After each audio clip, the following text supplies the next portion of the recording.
ओम नमः शिवाय। क्या आपने कभी सुना है एक ऐसी कन्या की कथा जिसने अपने जीवन का हर क्षण केवल एक ही संकल्प के लिए समर्पित कर दिया। एक ऐसा व्रत जिसमें न अन्न न जल, केवल आस्था और अटूट प्रेम ही उसका सहारा बना।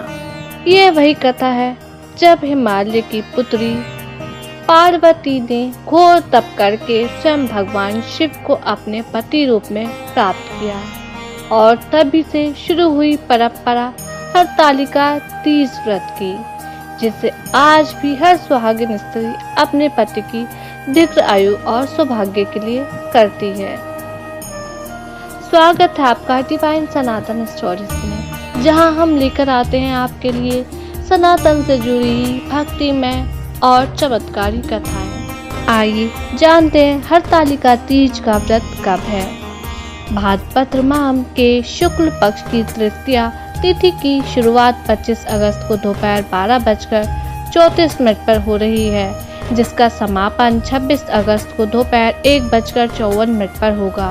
उदय तिथि के अनुसार हरतालिका तीज का व्रत 26 अगस्त को रखा जाएगा।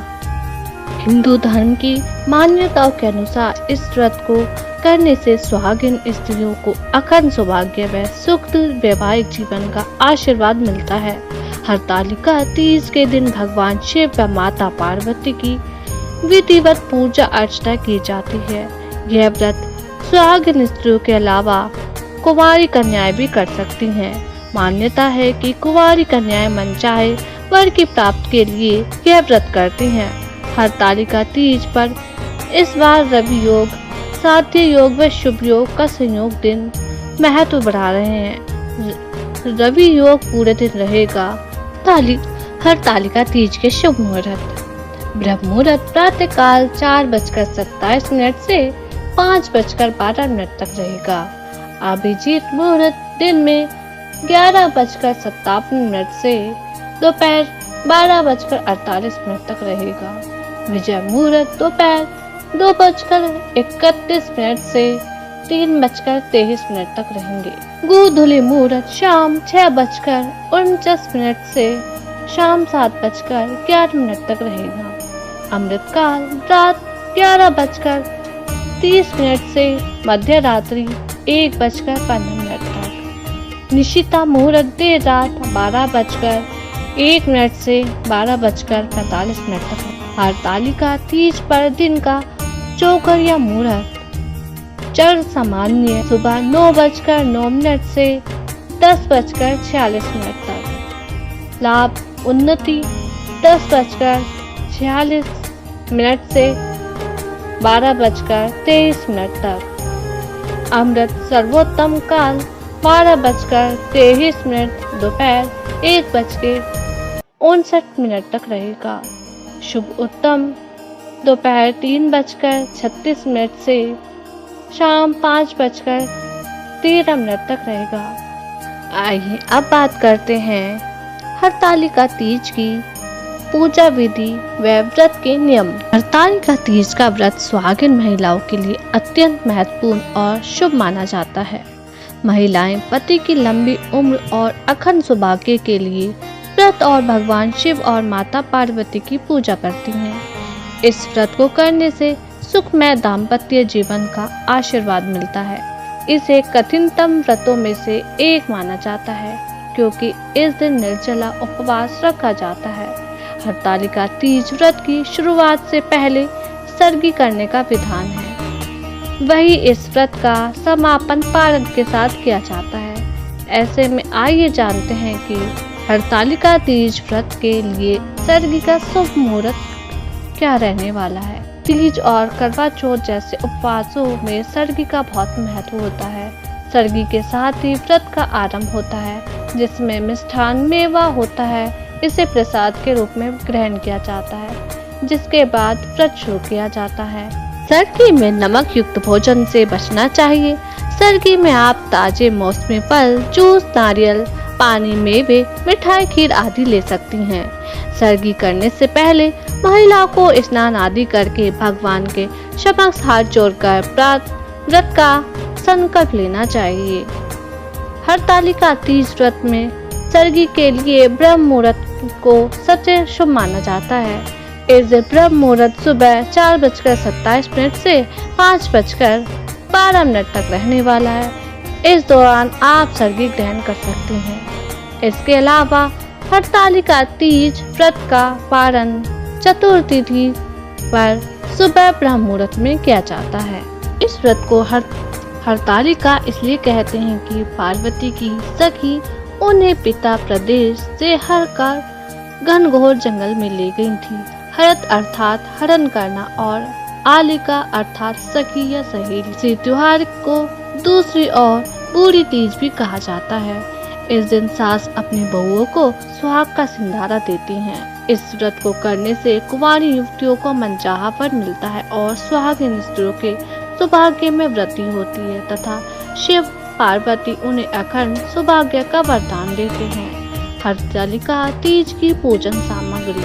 पूजन के लिए गीली काली मिट्टी या बालू रेत, बेलपत्र, शमी पत्र, केले का पत्ता, धतूरे का फल एवं फूल, आक का फूल, मंजरी, जनेऊ, नारा, वस्त्र, सभी प्रकार के फल एवं फूल पत्ते, श्रीफल, कलश, अबीर, चंदन, घी, तेल, कपूर, कुमकुम, दीपक। माता पार्वती की सुहाग सामग्री मेहंदी, चूड़ी, बिछिया, काजल, बिंदी, कुमकुम, सिंदूर, कंगी, माहौर, बाजार में उपलब्ध सुहाग चूड़ा आदि।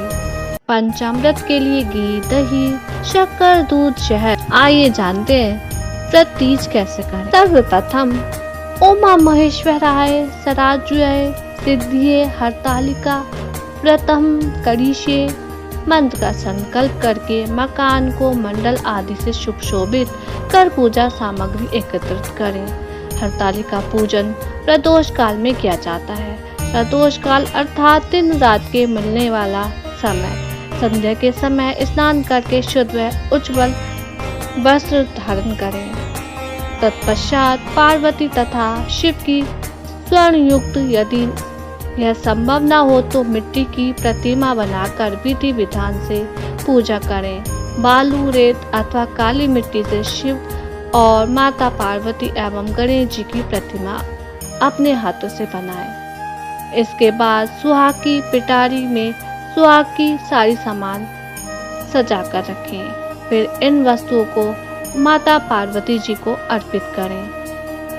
भगवान शिव जी को धोती तथा अछोंग अर्पित करें तथा उसके बाद सुहाग सामग्री किसी ब्राह्मण को तथा धोती अंगोछा ब्राह्मण को दे दें। इस प्रकार माता पार्वती तथा भगवान शिव का पूजन आराधना कर हरतालिका व्रत की कथा सुनें। के पश्चात सर्वप्रथम गणेश जी की आरती करें, फिर शिव जी और माता पार्वती जी की आरती करें। भगवान की परिक्रमा करें। रात्रि जागरण करके सुबह पूजा के बाद माता पार्वती को सिंदूर चढ़ाएं।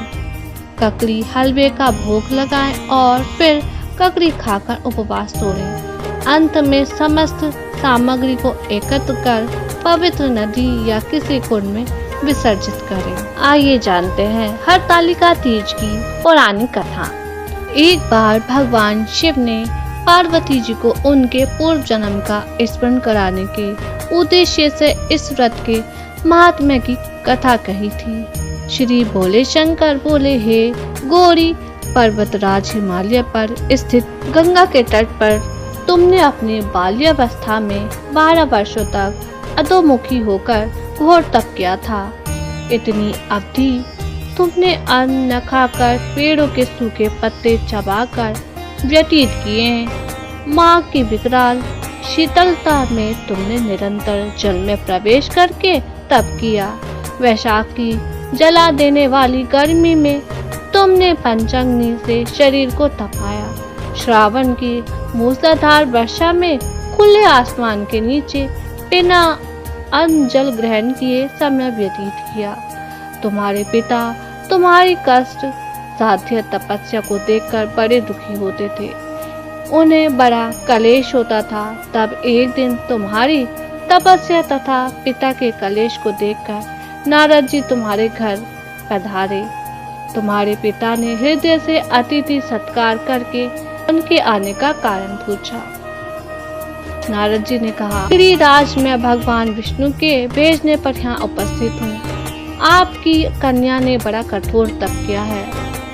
इससे प्रसन्न होकर वे आपकी सुपुत्री से विवाह करना चाहते हैं। इस संदर्भ में आपकी क्या राय है, मैं जानना चाहता हूँ। नारद जी की बात सुनकर गिरिराज गदगद हो उठे। उनके तो जैसे सारे कलेश ही दूर हो गए। प्रसन्नचित होकर वे बोले, श्रीमान, यदि स्वयं विष्णु मेरी कन्या का अपहरण करना चाहते हैं तो भला मुझे क्या आपत्ति हो सकती है। वे तो साक्षात ब्रह्म है। हे महेश्वरी, यह तो हर पिता की इच्छा होती है कि उसकी पुत्री सुख संपदा से युक्त पति के घर की लक्ष्मी बने। पिता की सार्थकता इसी में है कि पति के घर जाकर उसकी पुत्री पिता के घर में अधिक सुखी रहे। तुम्हारे पिता की स्वीकृति पाकर नारद जी विष्णु के पास गए और उनसे तुम्हारे विवाह के निश्चित होने का समाचार सुनाया। मगर इस विवाह संबंध की बात जब तुम्हारे कान में पड़ी तो तुम्हारे दुख का ठिकाना न रहा। तुम्हारी एक सखी ने तुम्हारी इस मानसिक दशा को समझ लिया और उसने तुमसे उस विशिष्टता का कारण जानना चाहा। तब तुमने बताया, मैंने सच्चे हृदय से भगवान शिव शंकर को वरण किया है, किंतु मेरे पिता ने मेरा विवाह विष्णु जी से निश्चित कर दिया है। मैं विचित्र धर्म संकट में हूँ। अब क्या करूँ? प्राण छोड़ देने के अतिरिक्त अब कोई उपाय नहीं बचा। तुम्हारी सखी बड़ी ही समझदारी और सूझबूझ वाली थी। उसने कहा, सखी, प्राण त्यागने का इसमें कारण ही क्या है? संकट के मौके पर धैर्य से काम लेना चाहिए। नारी के जीवन में सार्थकता ही इसी में है कि पति रूप में हृदय से जिस एक बार स्वीकार कर लिया, जीवन पर्यंत उसी से निर्वाह करे। सच्ची आस्था और एक निष्ठा के समक्ष तो ईश्वर को भी समर्पण करना पड़ता है। मैं तुम्हें घनघोर जंगल में ले चलती हूँ, जो साधना स्थली भी है, और जहाँ तुम्हारे पिता तुम्हें खोज भी नहीं पाएंगे, वहाँ तुम साधना में लीन हो जाना। मुझे विश्वास है कि ईश्वर अवश्य ही तुम्हारी सहायता करेंगे। तुमने ऐसा ही किया। तुम्हारे पिता तुम्हें घर न पाकर बड़े दुखी तथा चिंतित हुए। वे सोचने लगे कि तुम जाने कहाँ चले गई। मैं विष्णु जी से विवाह करने का प्रण कर चुका हूँ। यदि भगवान विष्णु बारात लेकर आ गए और कन्या घर पर ना हुई तो बड़ा अपमान होगा। मैं तो कहीं मुंह दिखाने योग्य भी नहीं रहूंगा। यही सोचकर गिरिराज ने जोर शोर से तुम्हारी खोज शुरू करवा दी। इधर तुम्हारी खोज होती रही और उधर तुम अपनी सखी के साथ नदी के तट पर एक गुफा में मेरी आराधना में लीन थी। भाद्रपद शुक्ल तृतीया को हस्त नक्षत्र थे। उस दिन तुमने रेत के शिवलिंग का निर्माण करके व्रत किया। रात भर मेरी स्तुति के गीत गाकर जागी। तुम्हारे इस कष्ट साध्य तपस्या के प्रभाव से मेरा आसन डोलने लगा। मेरी समाधि टूट गई। मैं तुरंत तुम्हारे समक्ष जा पहुंचा और तुम्हारी तपस्या से प्रसन्न होकर तुमसे वर मांगने के लिए कहा। तब अपनी तपस्या के फलस्वरूप मुझे अपने समक्ष पाकर तुमने कहा, मैं हृदय से आपको पति के रूप में वरण कर चुकी हूँ। यदि आप सचमुच मेरी तपस्या से प्रसन्न होकर आप यहाँ पधारे हैं तो मुझे अपनी अर्धांगिनी के रूप में स्वीकार कर लीजिए। तब मैं तथास्तु कहकर कैलाश पर्वत पर लौट आया। प्रातः होते ही तुमने पूजा की समस्त सामग्री को नदी में प्रवाहित करके अपनी सहेली सहित व्रत का पालन किया। उसी समय अपने मित्र बंधु व दरबारियों सहित गिरिराज तुम्हें खोजते खोजते वहां आ पहुंचे और तुम्हारी इस कष्ट साध्य तपस्या का कारण तथा उद्देश्य पूछा।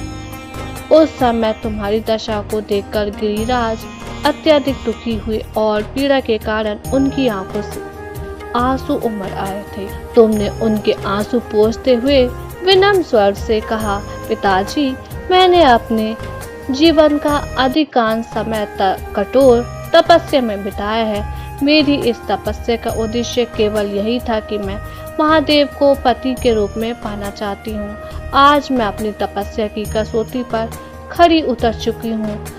आप क्योंकि विष्णु जी से मेरा विवाह करने का निर्णय ले चुके थे, इसलिए मैं अपनी आराध्य की खोज में घर छोड़कर चली आई। अब मैं आपके साथ इसी शर्त पर जाऊंगी कि आप मेरा विवाह विष्णु जी से न करा करके महादेव जी से करेंगे।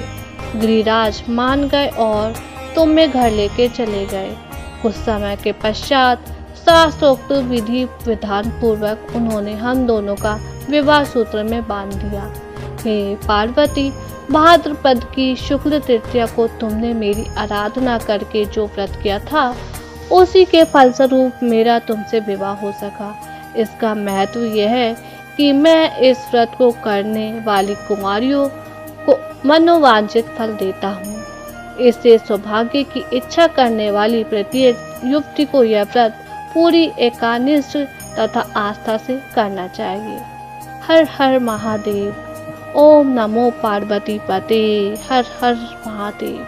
हरतालिका तीज केवल एक व्रत नहीं बल्कि आस्था और प्रेम का एक ऐसा पर्व है जो हमें सिखाता है सच्चे संकल्प और अटूट श्रद्धा से असंभव भी संभव हो जाता है। तो आइए इस पावन अवसर पर हम सब माता पार्वती और भगवान शिव की आराधना करें और उनसे आशीर्वाद पाएं। अगर आपको वीडियो पसंद आई हो तो वीडियो को लाइक करें, शेयर करें और चैनल को सब्सक्राइब करना ना भूलें। कमेंट में हर हर महादेव जरूर लिखें। आप सभी को हरतालिका तीज की बहुत बहुत शुभकामनाएं।